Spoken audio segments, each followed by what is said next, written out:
Right, well this session is going to be looking at some of the most common trading mistakes that new investors make when they first start getting involved in the financial markets. Now I've taken some of my own experiences, plus some of the experiences of some of my colleagues here, to try and collate the most popular common mistakes out there. But hopefully you guys at home won't quite make those same mistakes. So what we're going to go ahead and do now is have a look at those main aspects and look at them in more detail.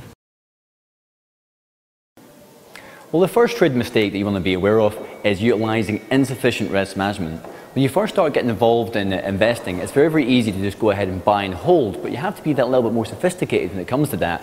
Every single position that I enter when I get involved in trading, I always have a stop loss set at a specific point, and I've got my take profit order set at a specific point. It's very, very important that you always have your exit strategy in your mind before you start to enter any position. What are you going to do if things don't go so well for you, and what are you going to do obviously if things go quite nicely?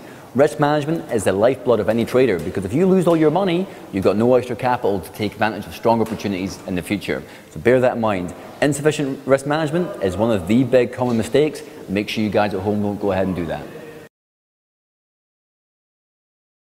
The second most common mistake out there is getting involved in investing without having a suitable strategy in place or a cohesive strategy in place. Many investors jump straight in, start trading stocks and indices and foreign exchange without a set strategy to follow. One of the things I want you guys to be thinking about at home is what common themes are you going to have running with your investing? When are you going to go ahead and buy? So why are you buying this particular product and following that same set of rules throughout buying those instruments? Where are you going to set your stop loss? Have some kind of commonality about where you usually set your risk management. Is it near support and resistance levels? Is it based on fundamental factors, etc., etc.?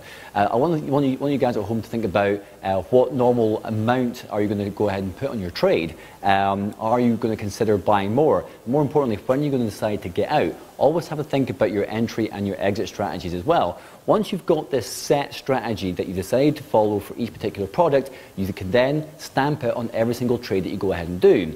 If you change your strategy left, right and centre at the very beginning, how will you know about when you're being a very good investor and when things are going in your favour just out of pure luck? So one of the common mistakes is not to have a cohesive strategy.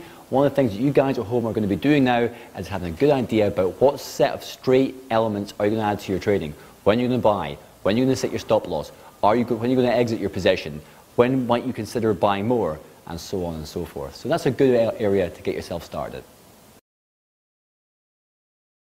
The third common mistake that investors make is in regards to not having a suitable methodology.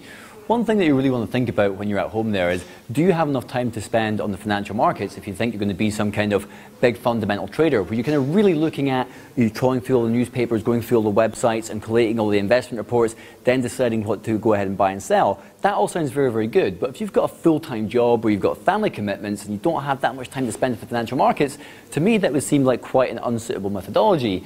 Similarly, if you want to get involved in trading, say, foreign exchange, which is very heavily involved in technical analysis and charting, if you're not quite so educated in that kind of field, trading for foreign exchange, for example, might not be that good an idea for you. So do have a little think about how much time do you have to dedicate to the markets?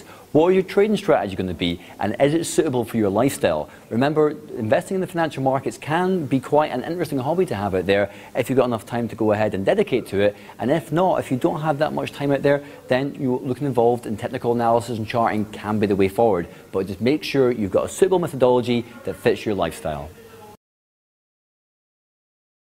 Well, the fourth common mistake is quite a big one to get to grips with, and it's the potential overuse of financing. You guys know with trackers you've got access to variable financing, which means you don't have to outlay the whole amount of your position in one go. It's such a great benefit, but it's also one of the things that can really cause you to get into a lot of trouble further on down the line.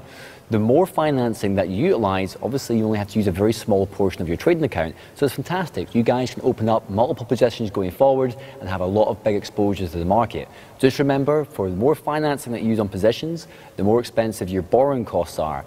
Financing allows you to magnify your profits, but remember guys, it also magnifies your losses. So don't go too crazy on the financing front. Don't be afraid to dial down that financing, outlay a little bit more of your own money if you want to do slightly longer term positions.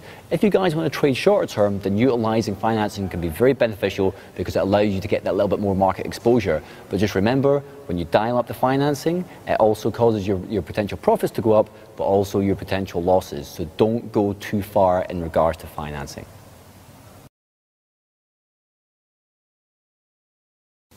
Well, here we are. Finally, we're at the final common mistake that investors sometimes make, and that is poor monitoring and record keeping. One thing to always be aware of when you first get involved in trading is not to go ahead and look too much for the next trade at the expense of not monitoring your previous one. Every single night you should check your previous positions, check the price charts, and make sure that your support and resistance levels haven't been broken.